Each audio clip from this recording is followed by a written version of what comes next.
Welcome back to Inside the System. I'm Jasmine Logan, and I'm joined by Emeritus Political Science Professor Dr. David Canervo.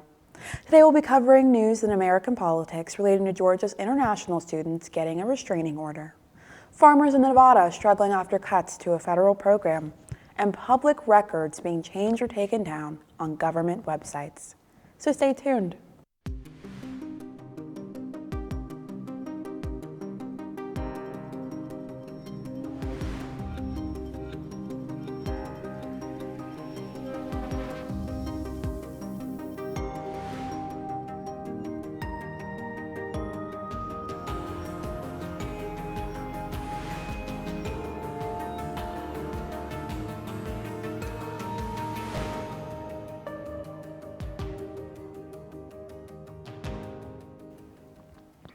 International students in Georgia can continue to go to school and work without fear of being deported. A federal judge in Atlanta is expected to grant a temporary restraining order after dozens of visas were revoked. Audrey Washington has the details. None of these students did anything that would make them removable from the United States. A bold statement Thursday after both immigration attorneys and government attorneys went head-to-head inside federal court. At issue, a newly filed lawsuit accusing ICE of illegally revoking the immigration status of dozens of international students without due process. Everyone, no matter what their immigration status is entitled to the protections of the U.S. Constitution. The suit alleges ICE used the Student and Exchange Visitor Information System to terminate the student immigration records. We know ICE has an AI, and they said, AI, here's all the students. Check it against every database. Inside court, the attorney for the government requested a list of student names and information to determine the status and legality of their student visas. Attorney Charles Cuck, who represents the students, agreed to provide additional documents. The judge is now expected to grant the requested temporary restraining order on Friday. It says, okay, you're okay. Can't be deported, you can't be put in removal proceedings, you can go back to work. This is going to create tremendous psychological stress. Tara Doyle is a retired professor at Emory University. She says she's concerned about the students. Oh, they're terrified. Our students are so scared. I mean, they're already nervous.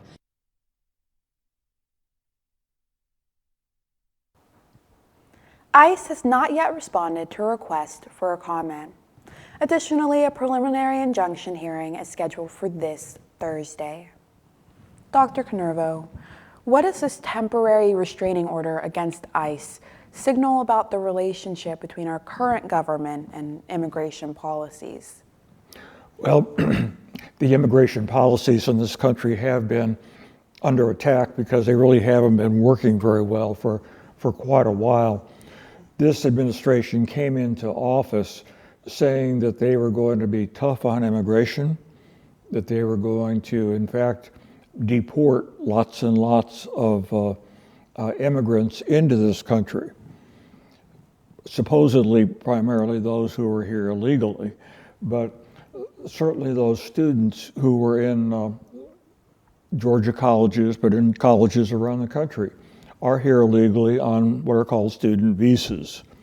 So for the administration to try to get ICE to deport these students for apparently offenses, some of which they were not ever convicted for, trying to get them deported says that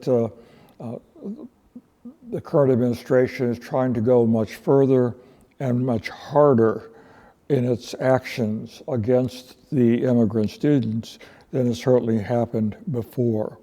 So it's putting ICE in a situation where they have to respond, of course, to the chief executive, or at least the chief executive expects that, certainly. And the new head of ICE expects that because he is on the forefront of trying to get immigrants out of this country. On the other hand, I think there are a lot of representatives in Congress who I would hope are concerned about their universities in their state and would want to allow students to finish out the school year, encourage students to come to the United States and enroll in our universities, and that there could be some pushback, number one, not only from Congress eventually, not right away, I don't expect, but certainly from the courts to try to make sure that the law as it currently reads is being followed. Of course, and that's what, the Georgia judge is pushing back against, the revocation of these student visas without due process. I mean, constitutionally, that's just not what America stands for. So, do you think this situation in Georgia and how they're choosing to handle how ICE is going about these deportations, how much influence could that have on nationwide politics and how other states might respond? Well, certainly I would think that there are people who are sympathetic to the students who, see this as a situation where perhaps the administration is overstepping at least a little bit, if not a lot, and that it could affect politics negatively with the upcoming elections next year, the midterm elections in 2026, as people kind of resent what is happening, particularly if in fact the students are not given due process, or if they are sought to be thrown out of the United States for really reasons that are not particularly germane to why they're here. So I think all of those things play a role and potentially could have a negative effect on Republicans next year in the elections if in fact this isn't straightened out more clearly. I agree, because you're right. Our current administration has made it clear that they are after criminals who have come into this country without the proper steps and without gaining legal citizenship, and they're focused on getting migrants who have committed crimes out of this country, which is one thing, but these students that are here with legal status that, as far as we know, have committed no crimes, why are they being targeted? That doesn't seem like what we were told was the goal when it comes to immigration. Yeah, well, and the worst thing that I've read the students have been involved in these cases was DUI. One student was stopped for a suspected DUI case. She did plead guilty and she did get a year suspended sentence, but nevertheless, under the law, that is not an offense which would normally lead to expulsion from the country and revocation of the visa. Other situations where, as you say, where there's no evidence of a crime, where there was never anything more than perhaps a discussion between a police officer and a student. Maybe a ticket was handed out for something pretty minor, but other than that, there was nothing really worthy, it seems to me, of something so severe as revocation of a student visa. After all, the student has paid a great deal of money to go to the school. The student close to graduation or close to ending the school year certainly would like to be able to finish the school year, and the revocation of the visa would, of course, prevent that from happening. Of course, and as a student myself who's put in a lot of time and dedication to getting this degree, I mean, I would hate to be in that situation, right? And so, this leads to our next topic. You kind of brought up universities a moment ago. I mean, how do you think this visa instability is going to affect international students and American institutions? Well, I think one of the implications of it certainly is it's going to discourage some foreign students from coming here. They might instead go to a European university. They might stay home, but they might not come here. And that's a real problem for American schools, because a lot of them certainly encourage and depend upon international students coming here to help fill out their quota of students. Definitely, and so we'll have to see how this develops and how it could affect international students here in the U.S. But we'll be right back after this short break to discuss Nevada farmers impacted by federal cuts. The black truck? Hey, Christina from accounting. Yeah, hi. Hey, I used to date a girl named Christina. Oh, really? Yeah, and then she dumped me for my best friend. You want to see some photos of them that I took? I don't. I thought we talked about this, buddy. Buzz and overshared again? Yeah. Yeah. I'm gonna call a car. That's a smart idea. So yeah, I know, that's why I did it. Hey, you're gonna get back to the top of the mountain. Does that mean I'm gonna get back with Christina? No. Oh. No. When farmers hurt, consumers hurt. That's what a farmer in Nevada is saying after a federal program aimed at helping farmers there ended. He says the cuts by the U.S. Department of Agriculture is forcing him to find alternative ways to make a profit. Ways he says will put a dent in consumers' pockets. Taylor Burke explains. I don't like to see people going hungry. In Silver Springs, Nevada, Ray Johnson walks through his 2.5-acre farm, Custom Gardens. For over 30 years, he has cultivated a diverse array of produce from apples to turmeric with the help of volunteers and his loyal dog, Toki. We have peaches, apples, and nectarines. Big peach like that. And then, of course, the cherry tree that we fight with the birds over. But this season, the farm is only half planted. The reason? The end of the Home Feeds Nevada program. We're stocked up pretty much on seed, but I'm afraid to plant it because we just don't have the place to sell it or the people have the money to buy it. Since the program's inception, Johnson had provided 2,500 pounds of fresh produce to the Food Bank of Northern Nevada. Without it, he's forced to seek alternative routes, such as farmers markets, which come with additional costs and logistical challenges. With that cutting into his profits, Johnson is forced to pass the cost on to the consumer. Paying $4 for a bunch of carrots just makes me cringe. That is just ridiculous. But that's what you have to do in order to break even. Johnson wants people to realize that farmers live in the community and need to be able to look their neighbors in the face and explain why they charge what they do. This makes him worry about the broader implications of these changes. People who receive the WIC coupons and could purchase fresh fruits and vegetables, they will not be able to do so. That'll hurt. The Food Bank of Northern Nevada, which serves 160,000 families each month, is also feeling the strain. We received about 3 million pounds of food. Jocelyn Landtrip, the director of marketing, expressed concern over the program's termination. It's not an option for us to fail, so we have to look for other ways to fill that pipeline, and that's exactly what we'll do, but it is definitely noticed. Farmers are calling for sustainable ways to support local agriculture as the growing season begins.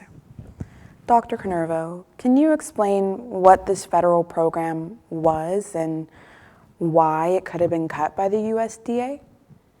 Well, what the program did was to provide federal funds, grants to food surplus areas, food shelters where people could come and receive food for free. And this was a way of helping poor people. Certainly, we know that food prices have increased over the last 2 or 3 years a great deal.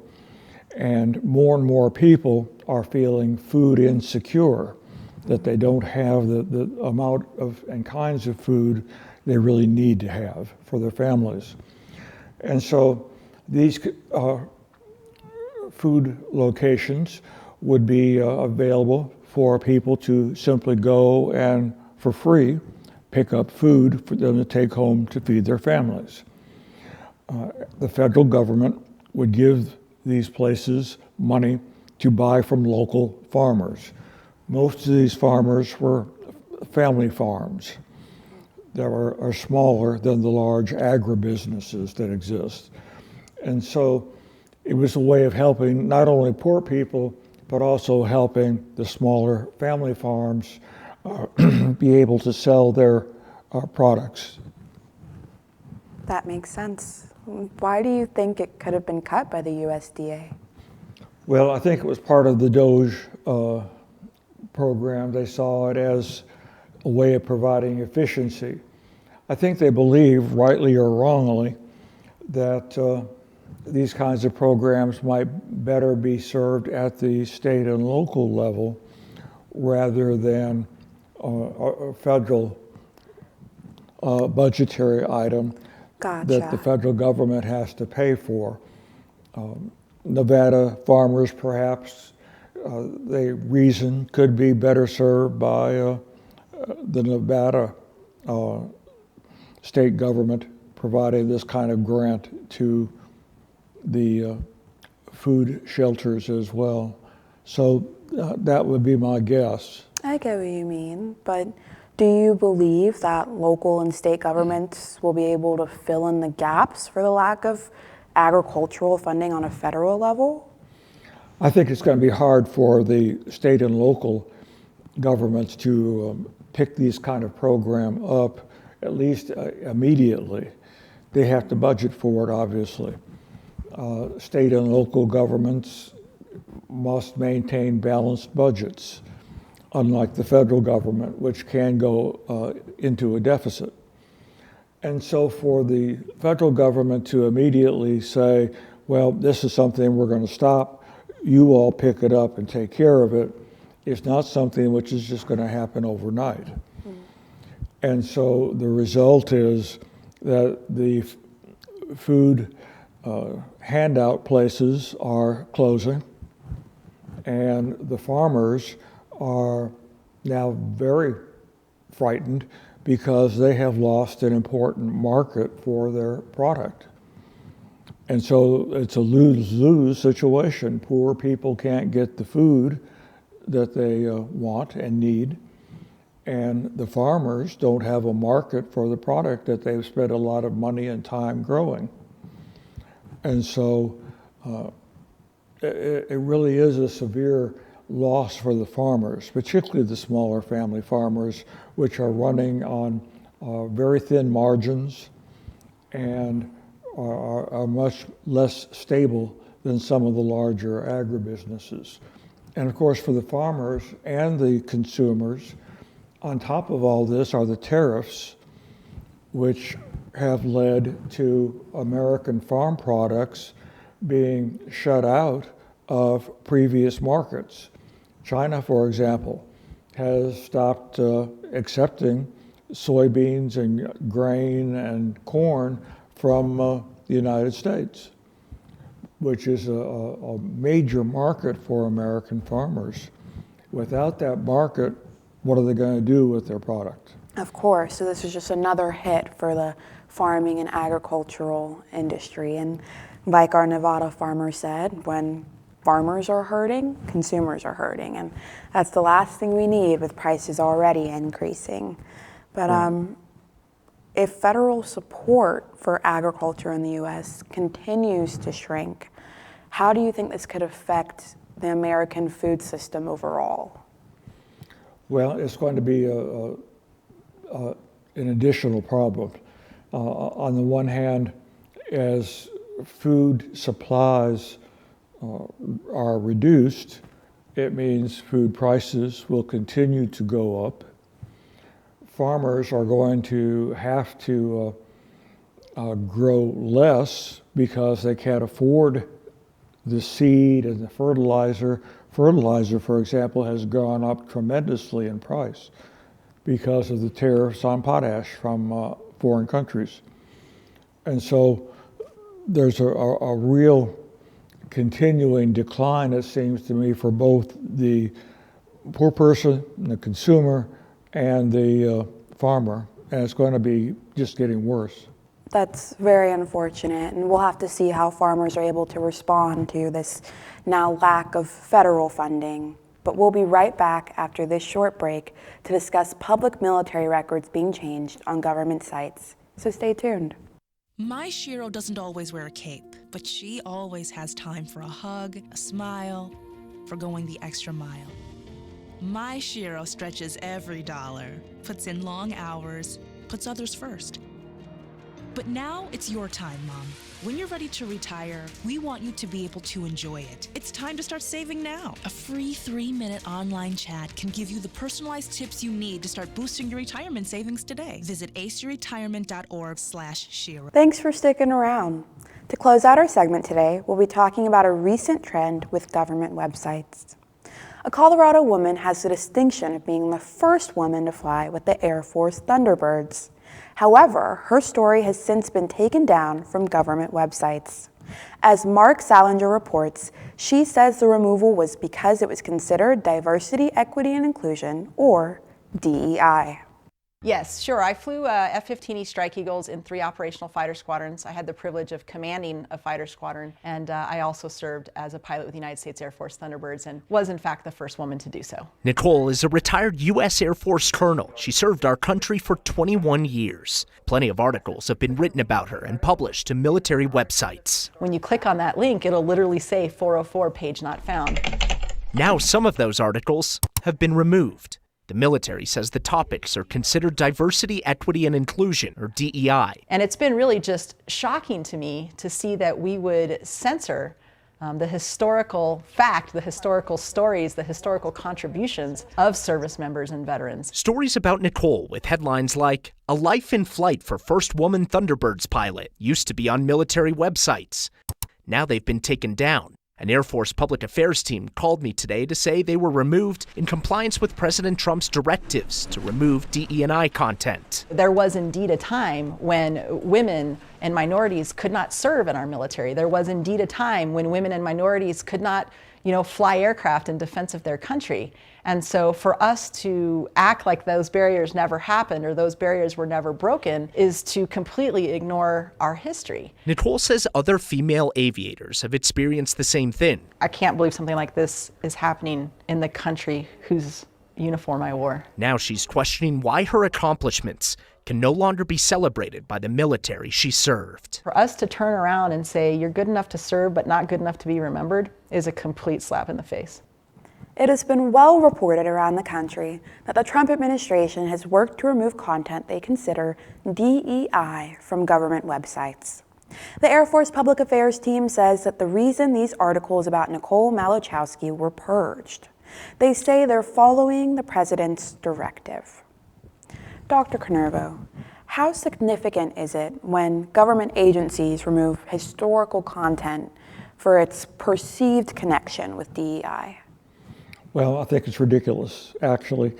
It seems to me that history is history, that we must maintain it. We need to look at all aspects of history, all parts of it, regardless of what the history was and what it says. It's all important, and it says something about our past, and we need to remember it and honor it when it requires and merits honor, and be sad about it when it's something for which we should be sorry.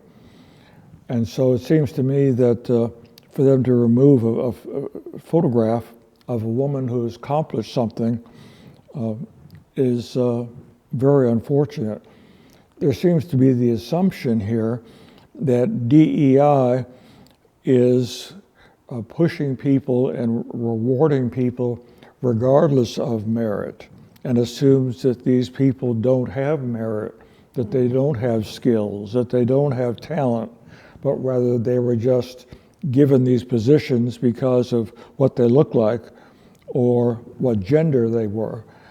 And that's not the fact at all. I mean, obviously this woman had the skill and talent to fly an airplane, a fighter jet, and do it well. And the same is true for other people who may be honored. I doubt that John Glenn was DEI. I mean, he was the first one to orbit the Earth from the American side, and yet I'm sure his picture was up and celebrated. Do we say that as a white male, he got it simply because he was a white male? Well, maybe he did, because that's who was in the astronaut program at that time. And that's an unfortunate part of our history too.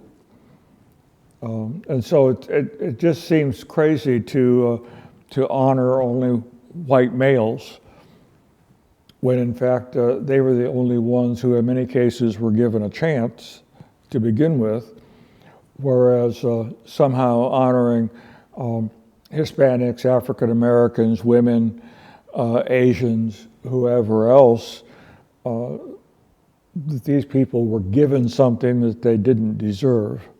And that's just not an appropriate way to look at it at all. I totally get what you mean. You're right. This woman, Nicole, this is something that she worked hard for and that she accomplished. And if she was a man, I don't think they would label it DEI and take it down, like you mentioned. I'm confused why, because of her gender, they're removing her content. And I understand, this current administration has taken a hard stance against diversity, equity, and inclusion, and you're right. There seems to be this assumption that those people are undeserving or they didn't work as hard, but we know that's not the case. And so to undermine her achievement in that way, I think is disrespectful, honestly. And, I do wonder, is there any similar moments in U.S. history where administrations have reshaped or even erased parts of public records like this? Well, certainly among some of the new curriculum in our public schools, there's an attempt to eliminate stories of slavery in this country. Well, that's the major thing, but also the Jim Crow laws that followed the end of the Civil War. So, and the discrimination, the very serious discrimination that existed, the white riots that occurred in, where was it, Tulsa, I think? Alabama, yes. Alabama, yeah. And so all of those things which are unfortunate and sad parts of our history are in some cases being eliminated under the guise of not wanting today's kids to feel bad about the country. Well, the fact is our country has not been perfect in its 250 years. Whether it's taking land from Mexico, or whether it's taking over the Philippines and Guam and some of those other islands through military action. The threat to take Greenland militarily is not a particularly mature and good thing to talk about. But we're talking about it, or at least the president's talking about it now. And to hide these problems in our history is just simply not a good thing. We learn from that. We learn from our mistakes. We learn from things that we should not have done and how they turned out.